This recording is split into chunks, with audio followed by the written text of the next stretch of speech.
Senator Raffy. So ito po no, naipaliwanag na po na ang coalition ay Paxilica. Pero ang project po ay binigyan na muna namin ng pangalan na Clark Advanced Manufacturing Park. Na po. So kagaya po ito ng mga ibang industrial park na nakikita natin sa Cavite, sa Laguna. So mga science park po ito. At gaya po ng nabanggit ay welcome na welcome po sa amin itong mga ganito pong mga concern dahil bahagi po yan ng pagpaplano. So, diyan po makikita po nabanggit na rin na talagang mayaman tayo sa natural resources. Pero ang gusto po natin talaga ay mapataas yung contribution natin. No? At ang gusto natin ay kaakibat noon ay trabaho. No? Okay, next slide. So makikita po kasi natin dito, nabanggit po, ito po yung mga source ng mga high-tech AI industry. So wala pa po tayong ganyang kumpanya na pwedeng pagmalaki na AI hanay dyan. Meron tayo mga minerals na kailangan nila. Pero ang gusto ho natin ngayon ay mataas yung contribution. So gusto ho natin ngayon ay ito po no, ang gusto natin ngayon ay madagdagan yung ating papel sa paggamit ng ating mga likas yaman. Kasi po ngayon ay nasa phase 1 lang tayo. Tapos ang mangyayari, tatalo na tayo sa phase 5. Bibili na tayo ng laptop, bibili na tayo ng cellphone, bibili na tayo ng mga iba pang kagamitan. So wala po yung phase 2, phase 3, and phase 4. Ito po yung pagdidesign, ito po yung silicon wafer production, yung fabrication. Ito po yung gusto nating dalhin dito. Kasi po marami po sa ating mga, halimbawa po, na mga Pilipino na nagtatrabaho sa Taiwan, yan po ang ginagawa nila, yung phase 2, phase 3, at phase 4. Ito po yung gusto natin. At kaakibat natin dito yung sina Mr. Dan Lachica na ma-ensure po na mailagay po ito sa gusto natin na technology transfer. Okay, next. Ito po no, hindi na po bago ito pong manufacturing park na to na ilalagay natin sa loob ng New Clark City. Magiging bahagi po ito ng New Clark City at meron na pong daang-daang mga economic zones na nagbibigay po ng napakaraming trabaho at nakakatuwa po na ang semiconductor ay #1 export generator natin. Kanya nga lang po, gaya ng pagkasabi ni Senate President kanina, ay nasa low value contribution tayo. Gusto natin mapataas kasi yung mga ibang bansa po, makikita natin sa susunod, ay nasa high value chain na sila. Halimbawa po, yung Malaysia, no po, meron po silang tech island po doon na napakarami pong mga industriya doon, kagaya ng Intel, kagaya po ng mga iba pang company na kaya po mataas yung export value nila. At ang mangyari, dahil dito nagagawin, bababa rin yung dependency natin sa ating import. So pwede rin mapalakas yung ating foreign exchange. At gusto ko rin pong sabihin na yung size po na yon ay nakikita na natin sa mga existing na industrial park na nasa South. So ito po, nabanggit na po ito ni Senate President. Ito po yung gusto natin na makamit. Sana po ang mga projection na ito ay mangyari po, konserbatibo po ito, pero kung magagawa po ng tama, ay higit pa ho, no? Ang pwede nating madalang tulong sa ekonomiya. Next. So ito po yung ating nakikita dito na magagawa tayo po ng ecosystem. Ano po, hindi naman pwede na lupa lang ang ibibigay natin. Tama po, inoffer po namin ng New Clark City na pwedeng pag-aralan nila at tingnan na maging bahagi po ng inisyatibong ito. Pero naghahanap din po sila ng mga ibang kailan, kagaya po ng mga suppliers, logistics, kuryente, tubig. So yun po ay kasalukuyang inaaral na rin po namin. We want to make sure na hindi po ito magbibigay ng strain o panganib sa kung anong meron tayo ngayon para sa ating general population. Next.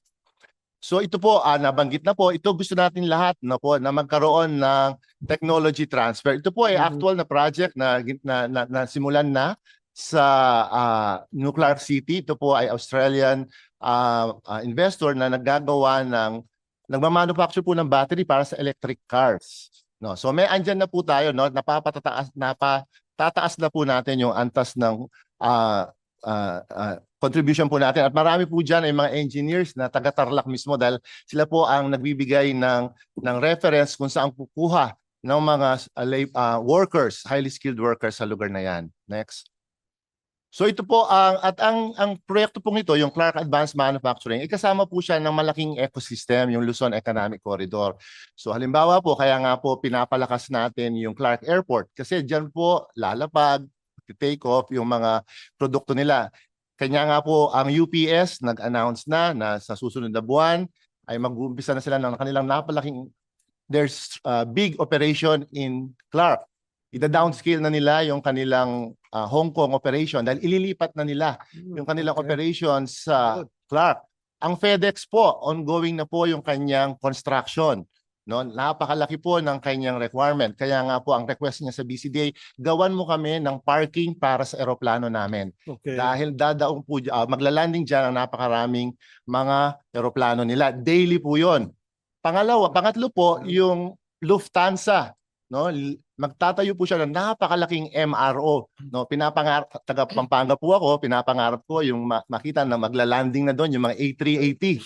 So itong mga pinakamadambuhalang mga eroplano na to ay diyan na i-repair. Siyempre, ito pong mga logistic carriers na to, kailangan nila ng volume. So itong mga semiconductor industries natin, yun po ang magbibigay din ng malaking negosyo sa kanila. So andyan din po yung Subic, Clark, Manila, Batangas Railway. No, so gusto rin natin pagdugtungin yung napakagandang ecosystem na nasa Calabar Zone na pwede ring magbigay ng supply na kailangan dito sa proyekto natin sa Clark. At yung seaport po, inihanda na rin nila ang kanilang pasilidad para sa dating ng mga ganitong mga business. Next. So gusto lang po namin pakita na itong project po natin ito ay natutuwa po kami dahil ito po ay suportahan ng maraming administrasyon na nagsimula po ang New Clark City noong panahon po ni President Aquino at tinuloy po at maraming mga pasilidad ang nagawa noong panahon nakaraan po President Duterte at ngayon po kay President Marcos ay andyan na rin po yung mga ibang pasilidad kagaya po ng National Academy for Sports. Andyan po nung isang araw napirmahan po kami ni Philippine Science High School ni Secretary Solidib na tatapusin na namin yung Science High School doon para magbigay ng training sa mga workers din po. No? Ito po yung tinatawag naming Industry University Linkage. Ang UP rin po, no? Meron din na po silang pasilidad dyan. So tatapusin na rin po namin kasi ito yung mga hinahanap po ng mga investor. Where will the workers come from? So andyan na rin po yung mga ibang gobyerno na andoroon po, no? Yung Philippine General Hospital ng UP. Ito po yung virology na sa batas ay sinabi sa New Clark City ilalagay. So andyan na rin po, tinatayo. At marami pa pong iba. Recently po, ang Pag-ibig, nagkasundo kami, naggagawan po namin ng pabahay, yung mga gustong magtrabaho doon. Hindi lang po for PH, even government workers. Ang NBI, no, nagtatayo nila yung NBI Academy sa New Clark City para magbigay din ng security, no, sa lugar po kasi laking mga industriya ang papasok dito at marami pa pong iba. Okay, next. Ito po gusto ko ring linawin kasi nagiging concern din po na yung mga farmland o yung po mga ancestral domain, no. Sa kabuuan po, mahigit na kung susumahin mahigit 30,000 po ang Clark Freeport at Clark Special Economic Zone. Yung Freeport Zone po, kung nasaan ang airport, ay mga 4,000 hectares po yan. Yung New Clark City ay mga 9,450. At dyan po namin balak itayo ang Clark Advanced Manufacturing Park. Pero ang gusto ko pong ipunto dito, na sa loob ito, meron na pong 15,000 hectares. Kalahati po ng Clark ay na-award na o naibigay po na patituluhan na sa ancestral domain. Yun po ay nirerespeto namin, hindi namin to gagalawin. No? More than half, 15,000 hectares. Kahit pagsamahin ko po ang Clark Freeport Zone at saka New Clark City, mas malaki pa rin po ang ancestral domain. Ngayon, yung mga farmlands, noon pong binigay sa BCDA pagkakatiwala sa mga ari-arian na ito, public land, ay nag-allocate po ang gobyerno ng more than, I think, 10,000 hectares para sa agriculture. So mas malaki pa rin po yan sa naibigay na para sa development. Kasi ang New Clark City po at Freeport Zone ay naka-allocate po siya for economic development. Kasi yan po ang magbibigay ng trabaho para sa Central Luzon. Okay, next.